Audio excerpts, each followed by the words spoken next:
Sekilas sejarah dan biografi Prabu Kian Santang. Prabu Kian Santang atau Raden Sangara atau Syekh Sunan Rohmat Suci, adalah putra Prabu Siliwangi atau Sri Baduga Maharaja Raja Pakuan Pajajaran dengan Nyi Subang Larang. Pernikahan Prabu Siliwangi dengan Nyi Subang Larang dinikahkan oleh Syekh Kuro, Karawang. Dari pernikahan Sri Baduga Maharaja dengan Nyi Subang Larang dikarunia 3 orang anak yaitu Walang Sungsang, Pangeran Cakrabuana, Rara Santang, Ibu Sunan Gunung Jati, dan Prabu Kian Santang. Pada usia 22 tahun Prabu Kian Santang diangkat menjadi Dalem Bogor kedua yang saat itu bertepatan dengan upacara penyerahan tongkat pusaka kerajaan dan penobatan Prabu Mundingkawati, putra sulung Prabu Susuk Tunggal, menjadi Panglima Besar Pajajaran. Guna mengenang peristiwa sakral penobatan dan penyerahan tongkat pusaka Pajajaran tersebut, maka ditulislah oleh Prabu Susuk Tunggal pada sebuah batu, yang dikenal sampai sekarang dengan nama Batu Tulis Bogor. Peristiwa itu merupakan kejadian paling istimewa di lingkungan Keraton Pajajaran dan dapat diketahui oleh kita semua sebagai pewaris sejarah bangsa khususnya di Pasundan. Prabu Kian Santang merupakan sinatria yang gagah perkasa, tak ada yang bisa mengalahkan kegagahannya. Sejak kecil sampai dewasa yaitu usia 33 tahun, Prabu Kian Santang belum tahu darahnya sendiri dalam arti belum ada yang menandingi kegagahannya dan kesaktiannya di sejagat Pulau Jawa.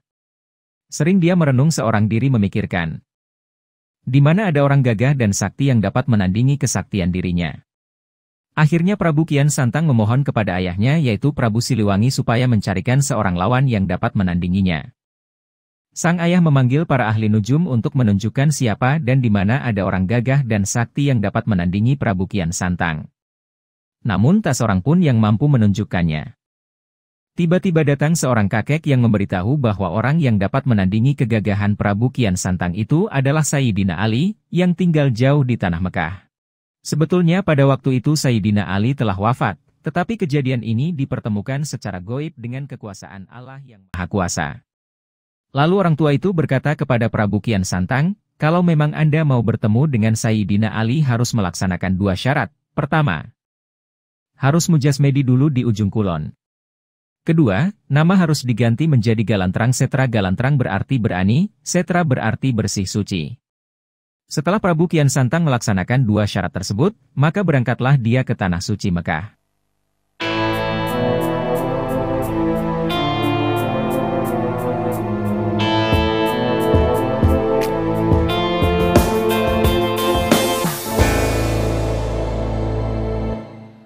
Setiba di Tanah Mekah dia bertemu dengan seorang lelaki yang disebut Sayyidina Ali, tetapi Kian Santang tidak mengetahui bahwa laki-laki itu bernama Sayyidina Ali. Prabu Kian Santang yang namanya sudah berganti menjadi Galantrang Setra menanyakan kepada laki-laki itu, "Kenalkah dengan orang yang namanya Sayyidina Ali?" Laki-laki itu menjawab bahwa ia kenal, malah bisa mengantarkannya ke tempat Sayyidina Ali.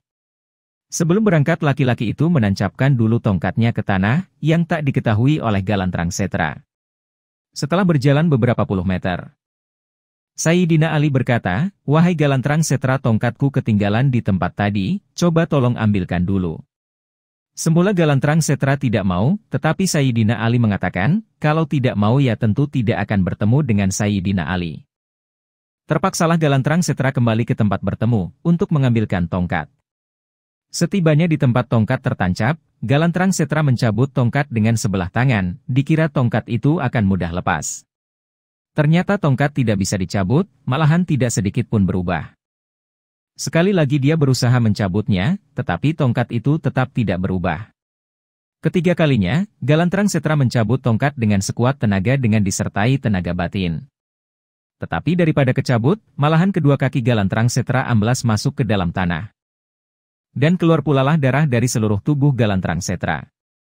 Ternyata laki-laki yang baru dikenalnya tadi namanya Sayyidina Ali.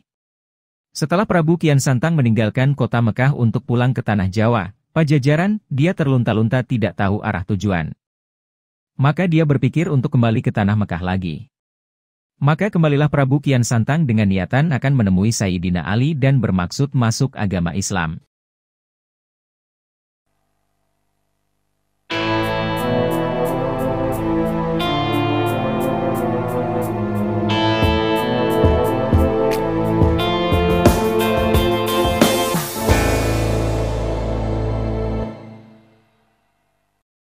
Prabu Kian Santang masuk agama Islam, dia bermukim selama 20 hari sambil mempelajari ajaran agama Islam.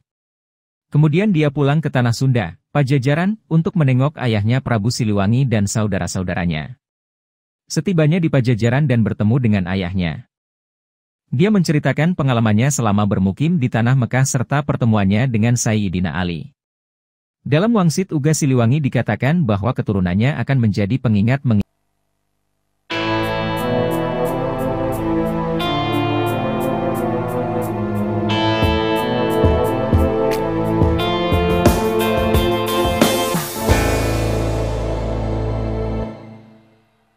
mengingatkan saudara kalian dan orang lain. Ke saudara sedaerah. Ke saudara yang datang sependirian dan semua yang baik hatinya. Dia NU di Belah Kulon. Papaiku dia lacaki Santang. Sabab engkena, turunan dia jadi panggeuing ka adulur jeung ka abatur. Ka abatur urut salembur, ka adulur anu nyorang saayunan ka sakabeh NU rancage di hatena. Engke jaga. MUN Tengah Pauting, ti Gunung Halimun kadenge soratu tunggulan, tah eta tandana, saturunan dia disambat ku NU dek kawin di Lebak Cawene. Ulasina talangke, sabab talaga bakal bedah. Jik geurana rinda. Tapi ulah ngeliuk ka tukang.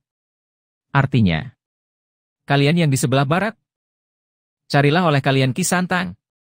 Sebab nanti, keturunan kalian yang akan mengingatkan saudara kalian dan orang lain. Ke saudara sedaerah, ke saudara yang datang sependirian dan semua yang baik hatinya. Suatu saat nanti, apabila tengah malam, dari Gunung Halimun terdengar suara minta tolong. Nah itu adalah tandanya. Semua keturunan kalian dipanggil oleh yang mau menikah di Lebak Cawene. Jangan sampai berlebihan, sebab nanti telaga akan banjir. Silahkan pergi. Ingat, jangan menoleh ke belakang.